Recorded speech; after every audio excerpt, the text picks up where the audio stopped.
जब भी आप अपनी वेजाइनल एंटी एजिंग और वेजाइनल रीजुविनेशन के प्रोसीजर को प्लान करने लगें तो आपको सबसे पहले किन बातों का ख्याल रखना है और इसमें कौन से रिस्क्स हैं जो इन्वॉल्व होते हैं। मेरे पास बहुत सारे आजकल ख़वातीन इस तरह के डिफरेंट एक्सपीरियंस के साथ आ रही हैं, जिसके बाद मैंने ये वीडियो बनाने का फ़ैसला किया। जब भी वजाइनल जो भी आपका प्रोसीजर है, यानी आपकी जब बच्चेदानी की जो लेंथ है या उसकी जो विड्थ है या डिलीवरी, सी सेक्शन या एजिंग के साथ बहुत ज़्यादा प्रेगनेंसी में फ़ैट बढ़ने और फ़ैट कम होने की वजह से जो भी नीचे के मसाइल हैं कि आपके ख़ावंद जो हैं वो मुतमईन नहीं हैं, इसके जो साइकोलॉजिकल एस्पेक्ट्स होते हैं रिलेशनशिप्स के ऊपर, उस पे भी हम बाद में बहुत लंबी बात करेंगे। डिफरेंट केस स्टोरीज़ हैं जो मैं आपके साथ शेयर करूँगी। इस वक्त जो टॉपिक है हम उसी पे अपने आप को रिस्ट्रिक्ट करते हैं, और टॉपिक है कि जब आपने वेजाइनल और प्रोसीजर्स या पेल्विक प्रोसीजर्स या वेजाइनल टाइटनिंग या वेजाइनल का जो भी आपने अपनी रिजुविनेशन के जो भी पील्स हैं या प्राइवेट पार्ट्स के जो भी आपके प्रोसीजर्स हैं, उनको करवाने से पहले आपको किन किन बातों का ख़्याल रखना है। नंबर 1 ये कि आप एक ऐसे डॉक्टर के पास ना जा रही हों जिसका ख़वातीन के रिप्रोडक्टिव सिस्टम और ख़वातीन की जो गायनी के जो रिलेटेड इश्यूज़ हैं उसके साथ उसका कोई डॉक्टर का तजर्बा ना हो। उसकी वजह ये है, with all due respect to all the doctors, मैं यहाँ पे किसी की भी डॉक्टर की, मैं सबकी बहुत इज़्ज़त करती हूँ, सब लोग बहुत अच्छा काम कर रहे हैं, सब मेरी बहनें हैं और मेरा किसी के साथ कोई ऐसा मसला नहीं है पर्सनल बेसिस पे। बट प्रोफेशनल बेसिस पे ऐसा हो रहा है कि बहुत सारी आजकल जो यंग हमारी क्राउड है, माशाल्लाह बहुत इंटेलिजेंट बच्चे हैं हमारे,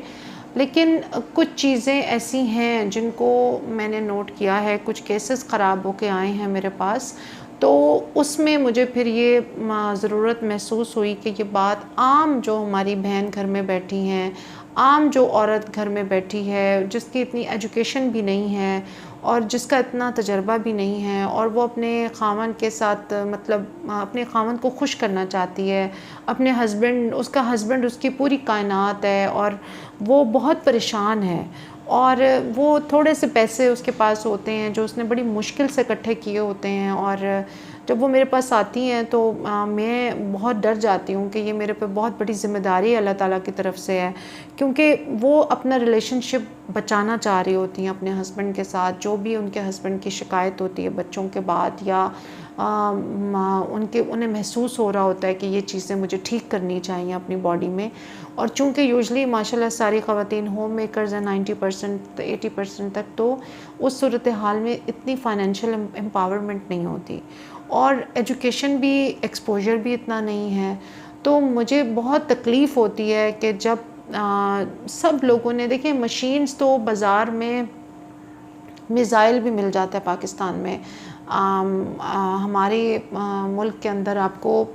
मच्छर मारने वाली दवाई से लेके हर चीज़ मिल जाती है। तो अगर बाज़ार में वजाइनल लेज़र्स पड़ी हैं या वजाइनल हाइफू पड़े हैं या बाज़ार में बहुत सारे सेलर्स बहुत सारी चीज़ें बेच रहे हैं, तो इसका ये मतलब नहीं है कि हर चीज़ जो है वो हर इंसान चला सकता है। जैसे अब मैं कहूँ कि जी मैंने जाके टैंक चलाना है या मैंने F-16 उड़ाना है, तो I am not qualified for that. और अब एक ट्रेंड बन गया है कि हर डर्मा वाला क्लिनिक जो है उसके ऊपर सारे कॉस्मेटिक प्रोसीजर्स की मशीन्स के साथ ये वाली मशीन्स भी पड़ी हुई हैं, जैसे वजाइनल लेज़र्स हैं, वजाइनल हाइफूज़ हैं, और वो वजाइना के पूरे प्रोसीजर्स वहाँ पे सिंपल जो हमारी अभी यंग बच्चे हैं, MBBS डॉक्टर्स हैं जिन्होंने छोटे मोटे कोर्सेज़ किए हैं या प्रॉपर डिग्रीज़ भी डर्मा में ली हुई हैं, उस सब के बावजूद भी उनको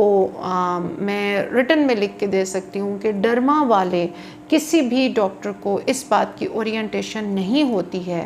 कि क्योंकि ज़ाहिर है जैसे हम लोग हैं, हम गायनी के, हमने पहले ट्रेनिंग्स की होती हैं, हमने सारी ज़िंदगी सी सेक्शंस, नॉर्मल डिलीवरीज़, हमें पढ़ाई ही वजाइना की एनाटॉमी, फिजियोलॉजी, वहाँ की अब कुछ लोगों की मेरे पास आई हैं जिनका एक, मैं ना तो नाम लेना चाहती हूँ ना ही मेंशन करना चाहती हूँ। हमारे पंजाब में ही 1-2 क्लिनिक्स हैं, यहीं एक इस्लामाबाद में, एक लाहौर में, जहाँ से 2-3 क्लाइंट्स ने रिपोर्ट किया है कि उनकी जो यंग बच्ची थी वहाँ पे, उन्होंने कहा जी मुझे तो आइडिया नहीं था, मैंने इश्तिहार देखा, मैंने जाके मुलाकात की, मुझे उन्होंने कहा जी कि मैं एस्थेटिक स्पेशलिस्ट हूँ, तो उन्होंने मुझे एक ख़ातून के साथ एक कमरे में भेज दिया और मेरी उन्होंने वजाइनल प्रोसीजर शुरू कर दिया। अब ज़ाहिर है इन प्रोसीजर्स के अंदर आपको हस्बैंड्स को भी अंदर आने की, अगर वो आ भी जाएं फॉर एग्ज़ाम्पल हस्बैंड या घर के लोग, तो उनको इतनी समझ नहीं होती कि क्या हो रहा है। अब हुआ ये कि उन्होंने उनकी जो लेज़र और की, उससे उन्होंने उनका यूरिनरी ब्लैडर जो है उसकी वॉल बर्न कर दी। अब ये कैसे हुआ? होता ये है कि दरमियान में आपकी यूट्रस पड़ी होती है, उसके आगे आपका ब्लैडर होता है, मैं आपको ड्रॉ करके दिखा देती हूँ, और उसके पीछे आपका रेक्टम होता है। अब ये दूसरा तीसरा केस मेरे पास रिपोर्ट हुआ है, तो इसलिए मैंने जो है ये आपको अब ड्रॉ करके मैं दिखा रही हूँ कि यहाँ पे दरमियान में आपकी यूट्रस है, आगे ब्लैडर होता है और पीछे आपका रेक्टम यानी मकद होता है, जहाँ से हम पखाना करते हैं। अच्छा, अब ब्लैडर जो है वो इसके साथ जुड़ा हुआ है। अब एज अ गायनोकोलॉजिस्ट हम लोगों को पता होता है, हमने ये टिश्यूज़ काटे होते हैं, हमने इन टिश्यूज़ को स्टिच किया होता है, हमने इन टिश्यूज़ के साथ सारी ज़िंदगी, एक तरह से ज़िंदगी गुजार दी है इन टिश्यूज़ को खोलते बंद करते हुए। कहाँ से कौन सी आर्टरी गुजर रही है, कहाँ से कौन सी वेन गुजर रही है, कहाँ से किस चीज़ की ब्लड सप्लाई है। तो एक बंदा जिसने कभी वो टिश्यू काटा नहीं है, जिसने कभी उस टिश्यू से नॉर्मल डिलीवरी नहीं कराई, सर्जरी नहीं कराई, कभी पेल्विक टियर नहीं देखा, कभी 2nd degree, 3rd degree, 4th degree tier नहीं देखा, और वो आदमी जो है या वो खातून उठ के एक ऐसा प्रोसीजर करना शुरू हो जाए जिसके लिए उसकी कोई ओरिएंटेशन नहीं है, जैसे अगर मैं जाके F-16 उड़ाना शुरू कर दूँ, तो फिर वो ही हाल हुआ है कि उनका ब्लैडर जो है वो जल चुका है, और दूसरी खातून की जो पीछे से रेक्टम की एरिया है वहाँ पे काफ़ी डैमेज हुआ है, जिससे उनको अब मतलब डॉक्टर के साथ वो अंडर ट्रीटमेंट हैं, उनकी 2-3 मज़ीद सर्जरीज़ हो चुकी हैं। तो कुछ ऐसे मतलब मैं 7 साल से ये इस प्रोफेशन में हूँ, लेकिन मैंने आज तक ऐसी वीडियो नहीं बनाई, क्योंकि मैं ये समझती थी कि सब डॉक्टर्स जो हैं वो अपनी अपनी डोमेन को समझते हैं कि यार जो मेरी एरिया ऑफ स्पेशलिटी है और जिस पे मेरी ग्रिप है मैं वही काम करूँ। अब लेकिन चूंकि ये केसेस बहुत फ्रीक्वेंटली अब रिपोर्ट होना शुरू हो गए हैं मेरे पास, क्योंकि पिछले 2 साल में मशरूम की तरह एस्थेटिक क्लिनिक्स जो हैं they have taken over place all over the Pakistan. That's why I have to be very specific कि आप जब भी अपना वजाइनल प्रोसीजर, ब्रेस्ट प्रोसीजर, देखिए प्रोसीजर थोड़ा सा अच्छा हो या बुरा हो, आपको रिज़ल्ट 100% मिलें या 80% मिलें, प्रोसीजर के रिज़ल्ट आपको 200% मिल जाएं, आपने अच्छे बजट पे करवाया हो, वो एक अलग स्टोरी है। लेकिन आप अगर प्रोसीजर के साइड इफ़ेक्ट में फंस गए, इन्फेक्शन में फंस गए, आप अगर इन मामलात के अंदर आपकी लाइफ तबाह हो गई, तो फिर तो आप आगे डिलीवरी में भी मसले हो गए। अब उन खातून के वो नेक्स्ट कंसीव भी नहीं कर सकती, उनकी नॉर्मल डिलीवरी नहीं हो सकती। तो अब ये सारे मामलात आपने पहले इनको देखना है। काइंडली जब भी आप वजाइनल, ख़ुसूसन वजाइनल प्रोसीजर्स और ब्रेस्ट प्रोसीजर्स की मैं बात कर रही हूँ, स्ट्रेच मार्क्स हो गए, सेलुलाइट हो गया, और जो छोटे मोटे प्रोसीजर्स हैं बॉडी के, मतलब हाइफू हो गया बॉडी का, चलें वो ठीक है, वो सब आप जिससे मर्ज़ी करवाएं, वो कोई उसमें कोई ऐसी मतलब बहुत कोई हाईली स्पेसिफिक हमें चीज़ें नहीं चाहिए होती हैं, जो कि जिसमें डॉक्टर की एक्सपर्टीज़ बहुत ज़रूरी हो। तो लेकिन जब भी आप vaginal tightening, vaginal rejuvenation, hymen repair या आप hymenoplasty with vaginal tightening, labiaplasty, vaginal Profhilo या पील्स भी अगर आप ले रही हैं, तब भी आपको पता होना चाहिए कि आपने एक ऐसे क्वालिफाइड डॉक्टर के पास जाना है जिसने गायनी में काम किया है, उसका गायनी का एक्सपोजर है, uterus, vagina, bladder, cervical canal, breast, इसकी लिम्फेटिक ड्रेनेज, इसकी lymphatic drainage, blood supply, nerve supply, इन सब को वो डॉक्टर समझती हो, और उसका विद होल्डिंग एक एक्सपीरियंस होना चाहिए अबाउट दीज प्रोसीजर्स। काइंडली जहाँ कहीं भी मशीन देखें, जहाँ कहीं भी इश्तिहार देखें, वहाँ जाके प्रोसीजर मत ले लिया करें, क्योंकि अब ये लोग जिन तकालीफ से इस वक्त गुज़र रही है वो पूरी फैमिली, वो तो मैं जानती हूँ, या वो फैमिली जो है जब मुझसे डिस्कस करते हैं तो वो मुझे बताते हैं, और मुझे उनकी तकलीफ़ का बहुत शिद्दत से एहसास इसलिए हो रहा है कि देखें, एक तो ये लोग यूजुअली जो हमारी ख़वातीन हैं वो अपने घरों से निकलती हैं, थोड़ी सी अमाउंट होती है, एंड उसके अंदर वो अपने हस्बैंड्स को, अपनी फैमिली की जो मैरिटल लाइफ की क्वालिटी को बढ़ाना चाह रही होती हैं। अब उससे वो बात जो है यहाँ तक पहुँच गई है कि वो अपने फादर से पैसे लोन ले रही हैं, वो अपने भाई से पैसे ले रही हैं फॉर सर्जरीज़, और अब मेरे पास भी आई हैं। I am trying to help her out जितनी मैं कर सकती हूँ अपनी बेस्ट कैपेसिटी में। तो इन चीज़ों का ये अब मुझे लगता है कि ये एक थोड़ी सी it has to be mentioned on professional forums के वजाइनल प्रोसीजर्स जो होते हैं, इसके अंदर नीचे एनाटमी, फिजियोलॉजी बहुत कॉम्प्लिकेटेड है पेल्विक गटर में। उसके अंदर आप